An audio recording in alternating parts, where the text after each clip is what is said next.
বারুইপুরের নৃশংস হত্যাকাণ্ড এবং ধর্ষণের ঘটনার প্রতিবাদে মমতা বন্দ্যোপাধ্যায় তিনি অবশেষে পথে নামলেন এবং এই মুহূর্তে তিনি মিছিল শুরু করেছেন তার বাড়ি থেকে।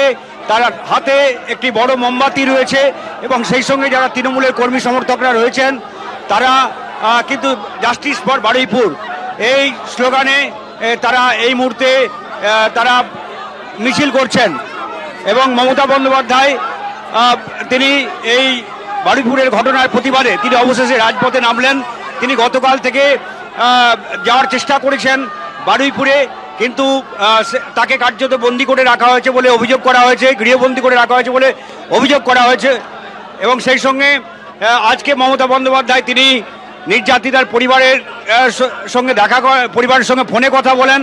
গতকালও তিনি ফোনে কথা বলেছিলেন এবং এই মুহূর্তে তিনি রাস্তায় নেমেছেন, প্রতিবাদে রাস্তায় নেমেছেন এবং বিচার চাই, দেশবাসী বিচার চাই, জাস্টিস ফর বারুইপুর এই স্লোগান তুলে তৃণমূল কর্মী সমর্থকরা তারা রাস্তায় নেমেছেন, যার নেতৃত্ব দিচ্ছেন খোদ তৃণমূল নেত্রী এবং রাজ্যের প্রাক্তন মুখ্যমন্ত্রী মমতা বন্দ্যোপাধ্যায়।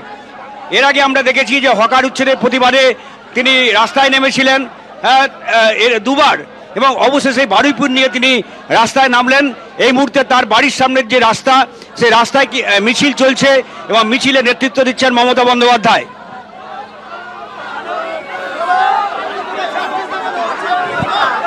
দেখতে পাচ্ছেন এই মুহূর্তে মমতা বন্দ্যোপাধ্যায় তিনি মোমবাতি হাতে বেরিয়েছেন, মোমবাতি মিছিল করছেন।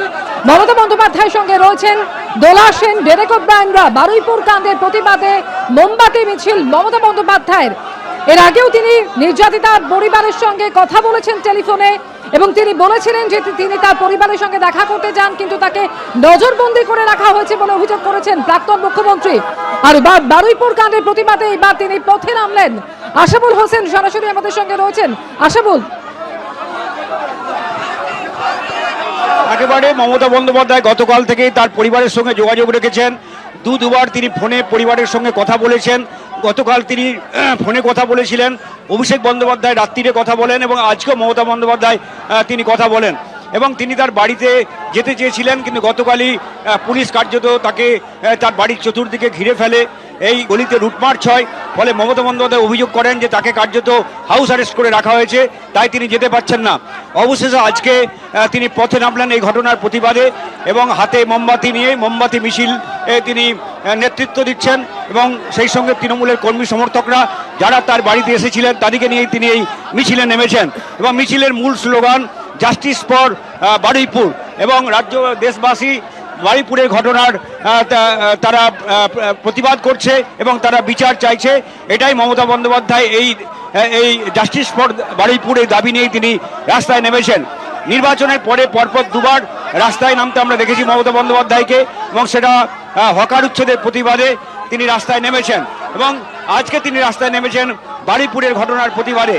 এর আগে কিছুক্ষণ আগে মমতা বন্দ্যোপাধ্যায় 4 জনের একটি প্রতিনিধি দলকে তিনি বারুইপুরে পাঠিয়েছিলেন, যার মধ্যে ছিলেন দোলা সেন, 2 সাংসদ, প্রতিমা মণ্ডল এবং ডেরেক ওব্রায়েন 3 সাংসদকে তিনি এবং শোভনদেব এবং বিমান বন্দ্যোপাধ্যায়কে তিনি পাঠিয়েছিলেন সেখানকার বিধায়ককে এবং তারা এসে মমতা বন্দ্যোপাধ্যায়কে তারা রিপোর্ট দিয়েছেন এবং এই রিপোর্ট দেওয়ার পরে মমতা বন্দ্যোপাধ্যায় এই মুহূর্তে তিনি রাজপথে নেমেছেন। তুমি দেখেছো যে বরাবরই মমতা বন্দ্যোপাধ্যায় তিনি একটা প্রতিবাদী চরিত্র, প্রতিবাদী নেত্রী বলেই তিনি পরিচিত। ফলে খুব স্বাভাবিক ব্যাপার যে বারুইপুরের মতো যেখানে নৃশংস হত্যাকাণ্ড ধর্ষণের ঘটনা ঘটেছে এবং এই ঘটনা ইতিমধ্যেই 3 জনকে গ্রেপ্তার করা হয়েছে। আগামীকাল মুখ্যমন্ত্রী শুভেন্দু অধিকারী সেখানে যাবেন বলে তিনি ঘোষণা করেছেন। ফলে তার আগে মমতা বন্দ্যোপাধ্যায় তার প্রতিনিধি দলকে সেখানে পাঠিয়েছেন। তিনি বা অভিষেক বন্দ্যোপাধ্যায় এখনও সেখানে পৌঁছতে পারেননি, কিন্তু কলকাতার রাজপথে তিনি নামলেন। এই মুহূর্তে তার সেই প্রতিবাদ মিছিল তার যে বাড়ির এলাকা, সেই এলাকা ছাড়িয়ে সামনের দিকে এগিয়ে যাচ্ছে এবং তৃণমূল কর্মী সমর্থক তাদের হাতে হাতে মোমবাতি, এই মোমবাতি মিছিল নিয়ে তিনি প্রতিবাদ করছেন। গণতান্ত্রিক প্রতিবাদ, শান্তিপূর্ণ প্রতিবাদের পথেই তিনি হাঁটতে চান।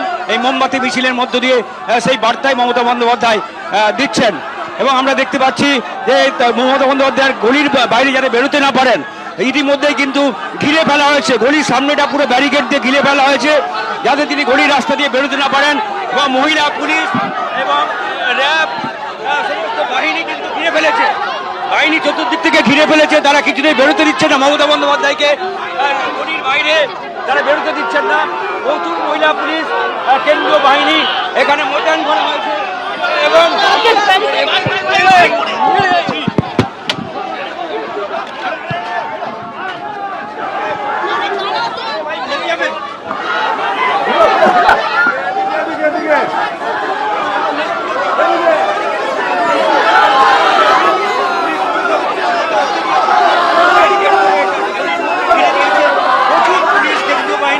এবং রীতিমতো হুলস্থুল একটি কাণ্ড চলছে, একটা বিশৃঙ্খল পরিস্থিতি তৈরি হয়েছে। মমতা বন্দ্যোপাধ্যায়কে তারা তার গলির বাইরে বের হতে দেবেন না।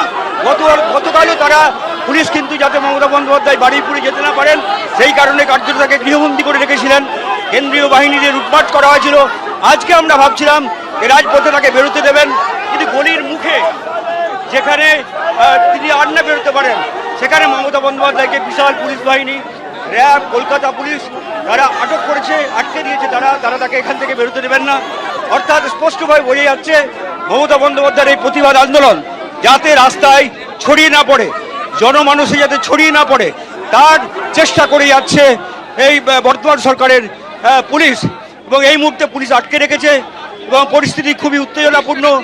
মমতা বন্দ্যোপাধ্যায় চেষ্টা করছেন, বোঝাবার চেষ্টা করছেন তাদের নেতারা যে তাকে রাজপথে বেরোতে দেওয়া হোক, কিন্তু পুলিশ কিছুতেই কার্যত তাকে একেবারে তাকে ঘিরে ফেলে রাখা আছে।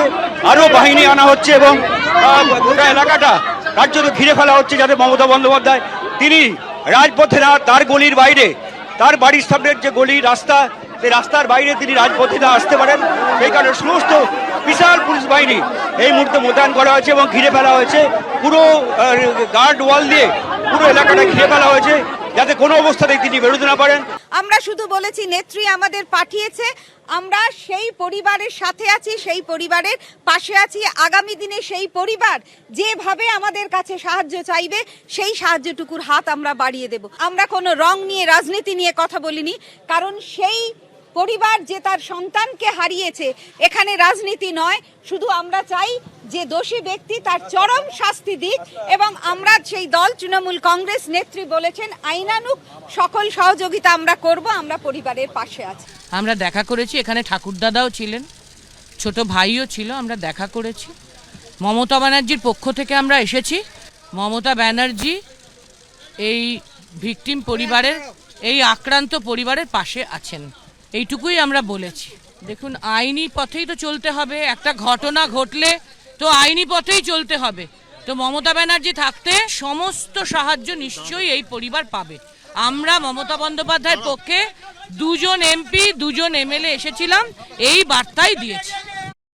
যারা রয়েছে এফআইআর নেমড অ্যাকিউজ বা যারা সন্দেহজনক ব্যক্তি রয়েছে সবাইকে গ্রেপ্তার করা উচিত। এই ব্যাপারে আমরা পুলিশের সঙ্গে কথা বলবো যেন তদন্তে কোনো ত্রুটি না থাকে এবং যত রকম কঠোর সাজা দেওয়া যায় সেই সাজার জন্য ওদের ইনভেস্টিগেশনটা সেইভাবে। পুলিশের ভূমিকা কি দেখলেন? পুলিশের ভূমিকা তদন্ত হচ্ছে, এখন এর বেশি আর কি বলবো। এখন প্রত্যেকটা রাস্তাতে প্রত্যেকটা পয়েন্টে আমাদের আটকানো হয়েছিল এবং ওরা খোঁজে করে দেখছিল যে মমতা ব্যানার্জি আছে কিনা গাড়িতে, তারপর গাড়ি চেক করে তারপরে আমাদের ছেড়েছে। এমন নয় যে আমরা খুব স্মুথলি আসতে পেরেছি, নট দ্যাট। এবিপি আনন্দ এগিয়ে থাকে, এগিয়ে রাখে।